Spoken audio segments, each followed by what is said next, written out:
I'm Jackie Lovejoy. I'm the president of the Dearborn Area Chamber of Commerce, and I got to tell you, one of the great things I get to do in my role is go around with Dearborn Heights TV, and we do so many interesting things. We are here for our third episode of So That's What You Do. And if you didn't know, people find all kinds of careers early in life, and I'm here at the National Weather Service here in White Lake, Michigan, with Rich Pollman, native Michigander, who's in charge of the official title is Emergency Warning Coordination Meteorologist. Warning Coordination Meteorologist. And we work with Bob Ancrap at the City of Dearborn Heights, who's our emergency manager, so I imagine the two of you talk a lot. Yes, we have a very close relationship between the emergency management and the weather service, just to make sure everyone's prepared for severe weather, and then when we issue the warnings, make sure that warning gets disseminated to the public.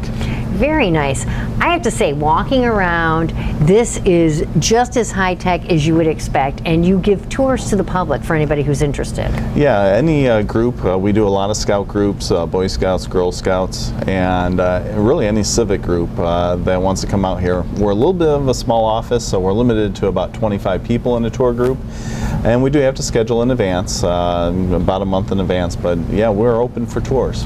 It is absolutely fascinating. And then walking outside, what were the great big globes that I saw? Yeah. Let's talk about that. Yeah, that's the first thing you notice when you get to the Weather Service office. The big one is up on a tower that's about 100 feet tall, and that's our Doppler radar. It's a radar dish that's 28 feet in diameter. It's always spinning around looking for clouds, snow, rain, thunderstorms, and that gives us the radar data that we need to issue the warning information. The smaller white dome that you'll notice, it's on a garage-like building, and that's actually where we inflate the weather balloon, and that's the position where we launch the weather balloon 2 times a day to give us the observational data of what's happening up in the higher levels of the atmosphere, so we can forecast what's going to fall onto the Earth's surface. That's amazing. And can you be here to watch that go up and things like that? Is that part of the tour? Yeah. We should have come for that, guys. The weather balloon goes up basically at noon and midnight based on London time. Oh. And so for us, it works out pretty nicely. That's either at 6 or 7 o'clock in the morning or 6 or 7 o'clock in the evening, which is perfect for our tour. So we always try to arrange our tours to be around the evening weather balloon launch, and it's always a highlight of any tour group that gets to visit the Weather Service. That's amazing.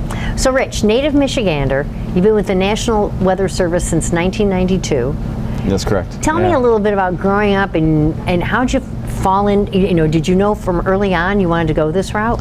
Yeah, most of us in the meteorology community, we had some weather event that happened young in our lives that really sparked our interest, and for me it was when I was 3 years old. I didn't remember seeing the tornado, but my mom saw the weak tornado that hit our house. The one thing I do remember is I only had one tree in my backyard, and the power lines clipped the tree, and the whole tree caught on fire. And so that's memorable. That's memorable. So that's certainly something that sparked my interest in the weather, and most people that are in meteorology have some sort of weather event that kind of gets them interested. So it's always been a lifelong interest. And went to college here in the state at University of Michigan, and have actually spent most of my career. Not everyone in meteorology stays home, because weather happens everywhere across the globe, and there are a lot of jobs out there that'll take you across different parts of the country and different parts of the world. But I've been sort of fortunate that almost all of my career has been in Southeast Michigan. Hey, that's great. So where'd you go to high school? I went to Temperance, Bedford, right along the Ohio border, right across from Toledo. So that's where my high school education was, and then went from there just up US 23 to University of Michigan. Very good. Now in high school, did you pursue a science curriculum? You knew you would probably go into meteorology? Yeah, I took all the science classes that I had available to me at that point, and yeah, every project that I did was on weather. Whether it was a science project, if it was English term paper, I did something on the climate for my English term paper. So yeah, everything that I did had an angle towards weather. Very good. And then, so U of M has a meteorology program within its science department, I imagine? Yeah, it's in their College of Engineering. Okay. And there's not a lot of colleges and universities that have a meteorology program. It's about 70 across the entire country. And if you think of the thousands, probably tens of thousands of colleges and universities, only about 70 or 80 have a meteorology program. So in the state, it's University of Michigan and Central Michigan. Oh, okay. And then across the Great Lakes, it may only be about a dozen across the entire Great Lakes state. So not a lot of them out there, but we have two good ones right here in our state. Well, my experience in college, I thought, I did fairly well in high school, and I got to college, I thought, well, I have to take a science. I was a psych major, and I thought, and I took a few brain psychology kind of classes, but I had one to fill, and I thought, oh, I'll take astronomy. How great, you get to use the big telescope and everything, and I had no idea, Astronomy 101 was almost entirely a chemistry class. It was a shock to me, and we didn't get to the telescope until your second or third rotation, and I thought, no, one class is plenty. and really, meteorology is the same way. It's a lot of chemistry, physics, and straight up math, and for those that have taken the higher level math classes in high school, they know that they're more math classes than they are science classes, and that's certainly true with meteorology. A lot of math, a lot of physics involved with understanding how our atmosphere works. Well, let's talk a little bit about that. You started in 1992. What was your first job in meteorology? Well, my first job when I was in school, I actually did work for John McMurray's company for my senior year in college. And from there, I went right into the Weather Service after that. And so I've been with the Weather Service for over 25 years now. And you don't look old enough to be, don't worry. and so, yeah, my first job was actually as what they call an intern, even though it was a professional position. It was after I graduated.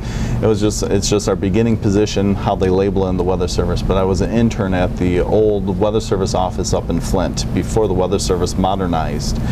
We had many satellite offices, and we have since merged into 122 forecast offices. And that's nationwide? That's nationwide. Okay. Yeah. For 50 states, that's not that many locations. Yeah, in the state of Michigan we have 4. We have one in Grand Rapids, one in Gaylord, and one in Marquette, in addition to our office here in White Lake that covers southeast Michigan. So kind of fortunate in the state to have our 4 offices that cover each little region of our state and the Great Lakes. We also forecast for the Great Lakes, so we need to have those offices co-located. All the boating advisories and things like that? Exactly. So geographically, each satellite office covers a couple hundred miles, 1,000 miles? Well, it is going to depend. In the east, the offices are a lot closer together because you have such a larger population base that you're covering.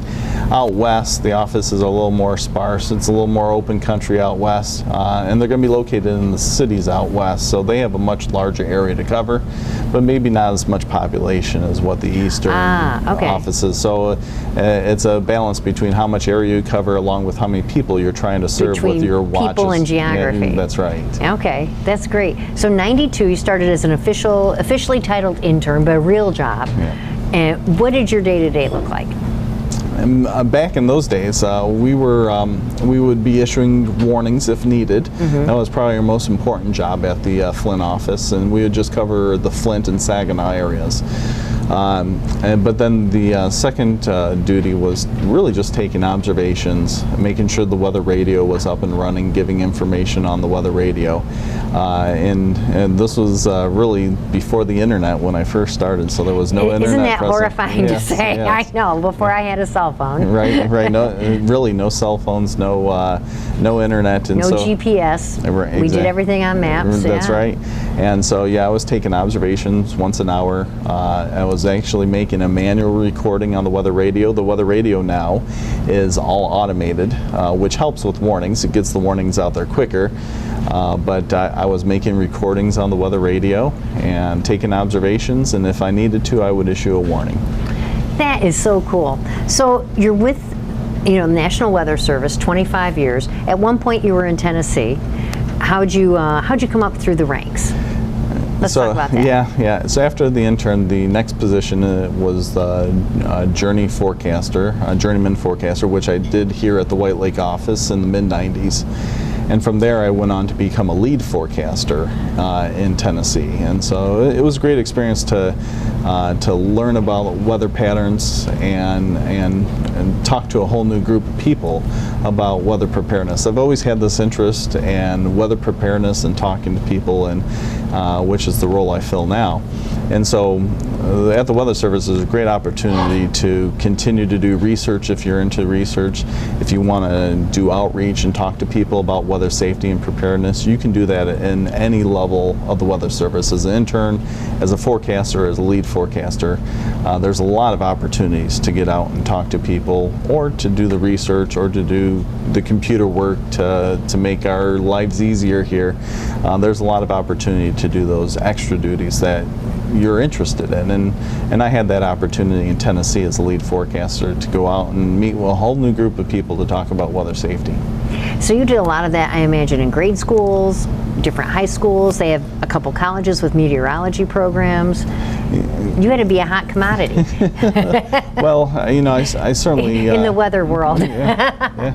Well, I certainly had those opportunities as I went through my schooling, and it's kind of interesting in my job leading the outreach program to then get a chance to go back to the grade schools and back to the high schools to talk to them about weather safety, talk about careers in meteorology, talk about all different types of severe weather that we have in Michigan and how to be safe and prepared.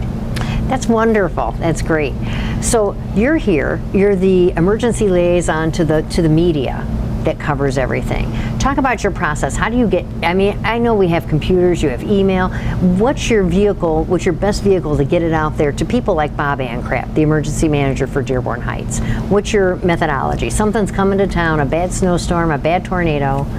Yeah, we start with a 7-day forecast, and if there's the threat of a severe weather event, a winter event, severe thunderstorms, as soon as we have a confidence level that gets up to about a 30% chance of that happening, we'll start messaging our partners, our emergency management partners, all our government partners, as well as road commissions, Department of Transportation. We also talk with our media partners as well to get the information out there, so we have a consistent message to make sure that the people of Southeast Michigan are prepared for that weather event. So it could be 5 days in advance, it could be just 2 days in advance before we reach that confidence level. And then as the event gets closer, we'll actually issue that official watch, but we stay in contact through our emergency management and media partners. And then when we need to issue the warning, it's really a great system, because when we issue that warning, we hit one button to send it out. We have our software program that generates the warning, whether it's a winter storm warning or a tornado warning, a long fuse one or a short fuse one. We hit the enter button, and it really goes out through the communication system and hits all sorts of dissemination systems. Obviously here at the Weather Service office, we have our weather radio system, and that's a pretty immediate, direct connection to our computer systems. But it then goes out to all the different dissemination systems, where there's private weather companies that will work with local media to get that information as a crawl on your screen. You get the little map that shows up there. There are a lot of different apps now. And through FEMA, we have the wireless emergency alerts. Okay. So the most significant warnings. So when your phone goes off, when your phone goes off for the tornado warning, flash flood warning, and a few other warnings in the weather business, when that phone goes off, that you are actually in the warning, and that's a great way to get that warning information. And it's all done at our office with really one click of a button to get that message out, and it starts the dissemination stream. Once it reaches the media, they can broadcast, they can tell people exactly what's happening, and then when we send it to our emergency management partners, they can activate their own dissemination systems, whether it's the local community radios, siren systems, lots of different ways to get that information out there. So besides the popular news, our local stations, all those sorts of things, the scroll on the bottom of all of our cable partners, things like that, you also have a pipeline to to Bob. I'll keep using Bob as our example. Because Dearborn Heights has a floodplain area, as does a lot of Dearborn. Hines Drive floods, and that goes out to him, and immediately he knows his fire team needs to be alerted, or pumping stations or something like that.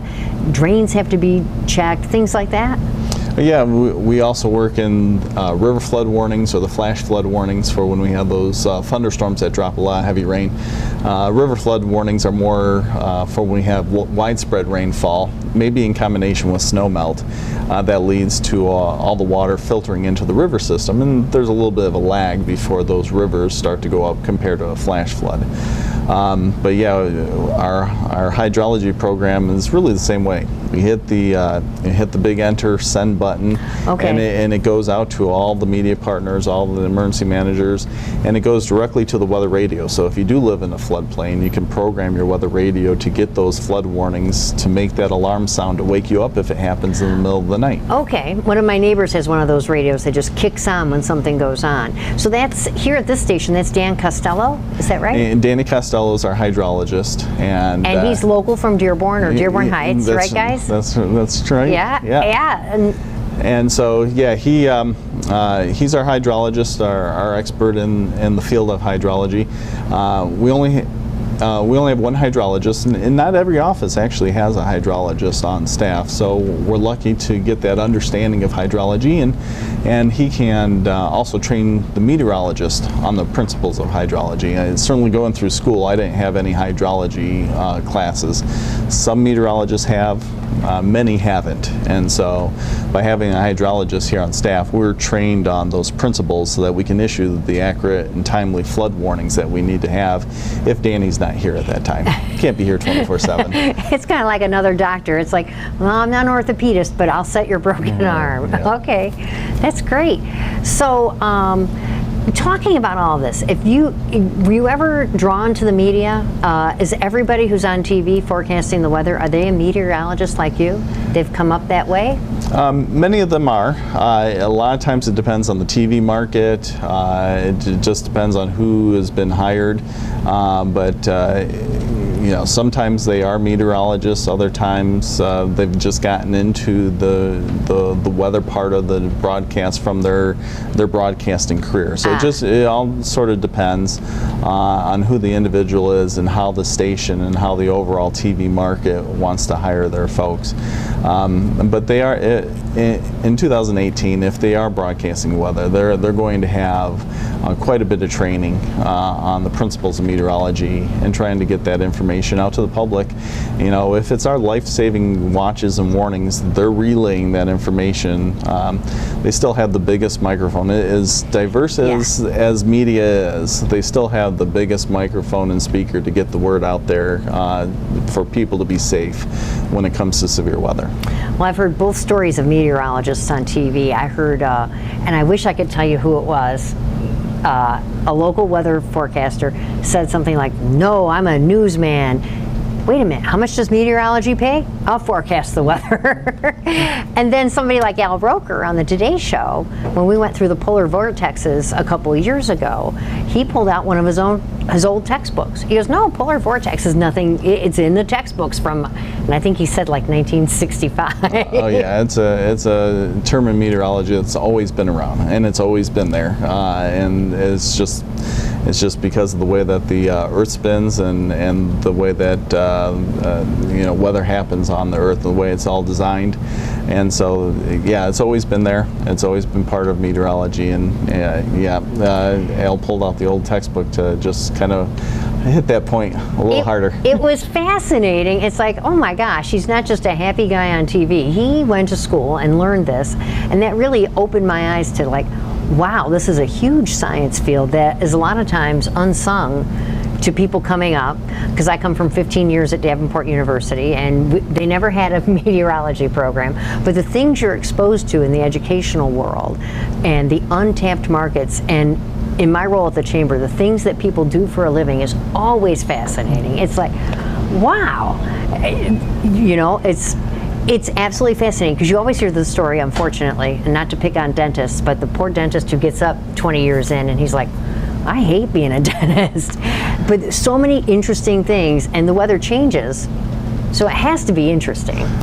Every day is something different, and yeah, we're really into the weather, and so even on a clear sunny day, 3 days of sunshine in a row, there is something that has happened each and every day that has piqued our interest, whether it's a little cloud formation that has happened, looking on satellite to see how a little gravity wave kind of causes clouds to form and then dissipate.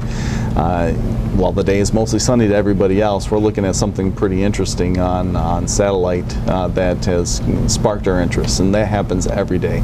And no 2 days are alike. Every day is a different day that you come in to forecast. It is amazing. You talk about weather events when you were a kid, and I think the one that struck me, I was a little bit older, was when Mount St. Helens erupted and the ash blew across the United States. I remember that being such a crummy summer, and I thought, ooh, I hate it is Mount St. Helens, right? Wasn't it? Mount St. Helens ash plume, I believe, did go across the United States. The one that affected the weather the most dramatically would have been Mount Pinatubo in 1994, and they both affected the weather pattern. Mount Pinatubo's was probably a little bit larger global scale, whereas Mount St. Helens may have been not quite as large. That's here in the States, though. Yeah. I was younger. I remember that. So they both had a huge impact on the weather, and yeah, you get that volcanic ash up in the stratosphere and affects how much sunshine, solar insolation comes into the Earth, and it does affect the chemistry of the atmosphere. That is absolutely amazing that it can color. You know, as a kid, oh, what a crummy summer. Yeah. You know, not that many, beach days. What a drag. And for those that like to take photographs of sunsets, though, made for beautiful photographs. Anytime you get more particles up in the atmosphere, you get the sharper contrast with sunrises and sunsets, and you get that more of a reddish glow. It becomes even more spectacular. So, overall, it certainly affects the atmosphere negatively, but there's a few things that you can look at too. That's pretty cool. I was younger. I wasn't appreciating sunsets then. Talk a little bit about the Northern Lights. Do we see those a lot in Michigan, and what causes just fluctuations in the atmosphere? Yeah, that's a part of the Weather Service that we have a space weather prediction center. And their main job is actually to forecast these solar storms and the energy and the particles coming from the sun, more about protecting our infrastructure, especially with the cell phone and electrical technologies, all the satellites that are up there. And that's their biggest focus, because if we had a huge solar storm, the dollar damage won't be measured in billions like hurricanes. It could be measured in trillions if we had a true solar storm. And that's what they're there for, is to protect the satellites, protect our electrical grid, protect all our electronics when a bigger solar storm happens. But on the side, they also are forecasting the aurora, which is more of something that is nice to look at and kind of see. If it's a large enough storm where the aurora has enough particles, it will affect aviation. All the planes that fly from Detroit to the Japan and East Asia there, China and such, they cannot go over the poles, which is the shortest distance between Detroit and China and Japan. And so they have to take a longer trip just because of the particles that are in the atmosphere at the poles coming from the sun. And so our Space Weather Prediction Center, while they're forecasting the aurora, the larger reason to forecast the aurora is how it affects these electrical systems and planes that are flying across the poles. So when they happen in the state of Michigan, it's usually a much larger storm.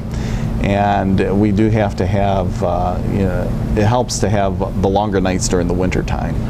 If in the summertime we just don't have as long of a night, it's not as dark as long, so it's harder to see. But so, a few times a year we have that potential to see the Northern Lights. That's absolutely amazing. And I'll tell you, on a different tactic at the chamber, luckily, the things I get to do, I went to China and we went over the poles because everything was clear, and now I know why. Yeah. And it's also colder as you fly over the poles. I did find that out. I'll dress differently for my next trip. But it's you think the 13-hour flight is the long flight. No, that's actually the shorter flight. If they have to avoid the poles, it's much longer. Much longer. Yeah, and all anyone has to do is take a globe and take a piece of string and just take that string across the pole from Detroit to Japan. Oh. And then do the other way. You'll see just how much longer that is. Oh, and it's endless when you're in your airline seat, squished in. Yeah, 13 hours is long enough. You don't want any longer than that. That was long. Okay, so if you woke up tomorrow and you weren't a meteorologist, what would you do? You have any idea? If I wasn't a meteorologist, yeah, I don't know. I haven't even given that much of thought. Without a doubt, it'd be something involving science. I've always enjoyed math and science through all my schooling, and it would just be, some sort of other scientist or engineer. I can't tell you if it'd be a biologist or a physicist or something like that, but there would definitely be math and science involved with that, whatever career I would have chosen. You seem like one of those people. I went to school with we're all older now. And in 4th grade, he was like, I'm going to be a brain surgeon. In high school, I'm going to be a brain surgeon. And who's a neurosurgeon today? It always seems like you had that same kind of focus. Yeah, without a doubt. And nobody that knew me in my younger days is surprised at my career choice and where I'm at right now. Everybody knew exactly what I was going to do, and it's been great to have this career. It's wonderful to wake up when you're our age and not wish for a snow day, especially in your line of work. If you're happy going to work every day, that's half the battle. And I think most people in the Weather Service would agree to this, that we're all basically getting paid to do what we would do for our hobby. There are some negative aspects about the weather. The fact that it happens 24/7. People do have to work rotating shifts, and it's never fun going into a set of midnight shifts to work the weather. But overall, it's great to get paid to do your hobby. And most of the people in the Weather Service and in the weather business feel that way. That's fantastic. Thanks so much for being on our show. I know they'll work some wonderful magic and make us both look much younger. So thanks for tuning in, and stay tuned for our next episode. Who knows who I'll interview next. Thanks so much.